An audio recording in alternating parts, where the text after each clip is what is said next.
You are Jim Carrey, not the version people think they know, not the version they remember from screens, but you.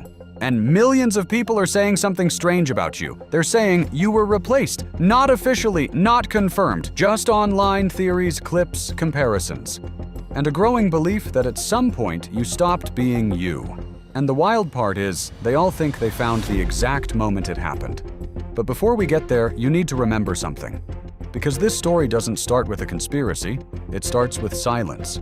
You are a kid in Canada, no spotlight, no audience, no guarantee that any of this ever works out, just a constant pressure of needing to be seen, needing to be heard, needing to matter. And you try. You really try. You make faces in the mirror. You test voices in empty rooms. You turn pain into comedy before you even understand what pain fully is. But here's the first twist. Nobody laughs. Not yet. And that silence, that rejection, that repeated feeling of being invisible, it doesn't break you. It builds something in you instead. Something unpredictable. Something intense. Something the world is going to recognize later as unique. But right now, it's just survival, and you keep going, because stopping would mean accepting you were nothing, and you refuse that outcome. Now, fast forward, sudden shift. You're not invisible anymore, you're everywhere. Films, TV, interviews, global recognition. People don't just watch you, they expect you. They expect energy. They expect unpredictability. They expect a version of you that feels larger than life. And you give it to them, because that's what works, that's what they want. But here's where things start to quietly shift. Pay attention to this part, because this is where the internet later builds its entire theory over time. You change, not in one moment, not in one event, but slowly.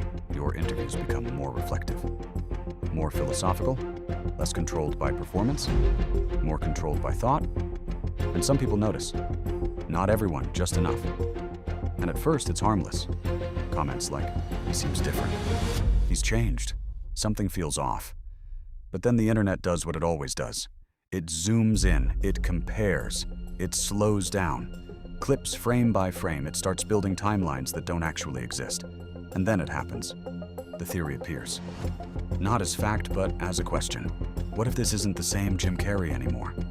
And before you can even process how ridiculous that sounds, it spreads. Now here's the part you need to lock into. Because this is where perception becomes reality online. People begin pointing to evidence. Old interviews versus new ones. Different facial expressions. Different tone. Different energy. And suddenly every small change becomes suspicious.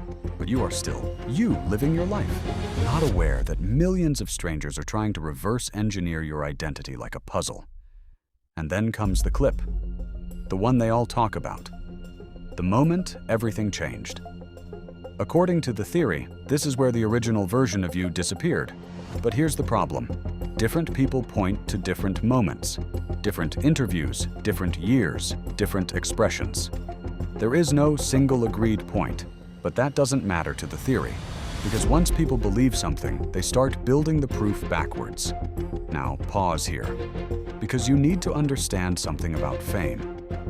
When people know your face, they also feel like they own your consistency.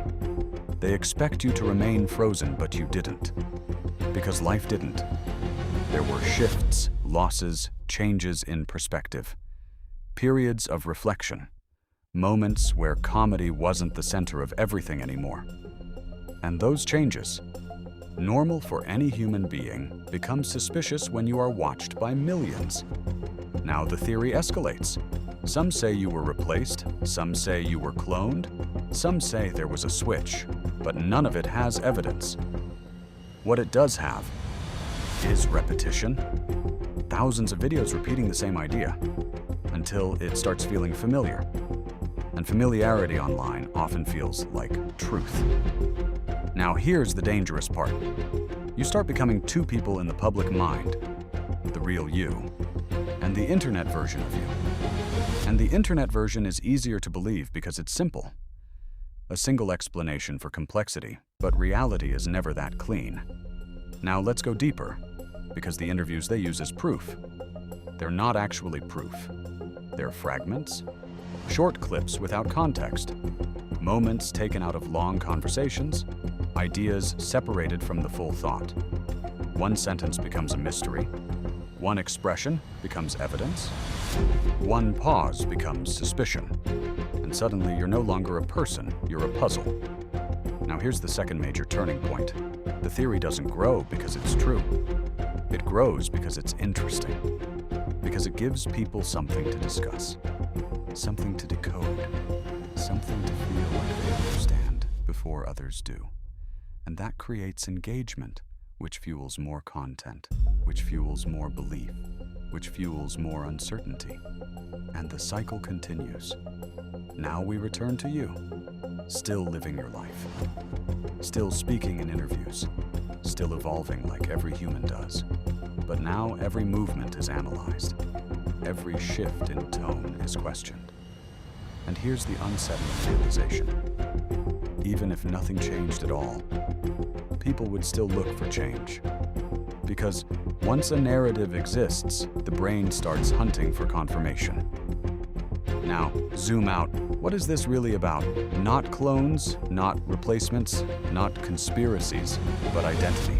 Because the internet has created something new, a permanent version of you that never updates. While you, a real human being, are constantly changing, and that gap between expectation and reality, that's where the theory lives. Now we are near the end, and here's where it gets uncomfortable. Because even after everything, even after understanding how the theory formed, there is still a lingering thought.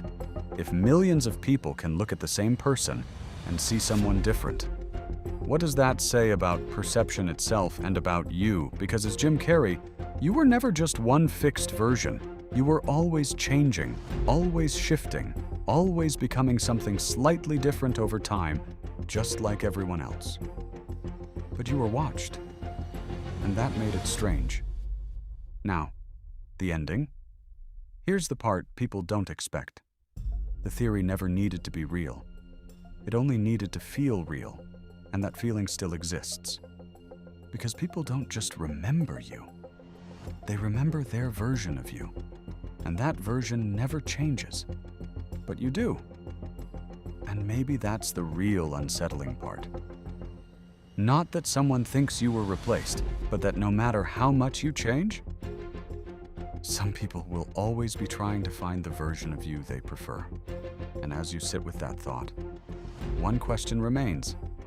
If everyone is constantly changing, at what point do we stop recognizing ourselves too?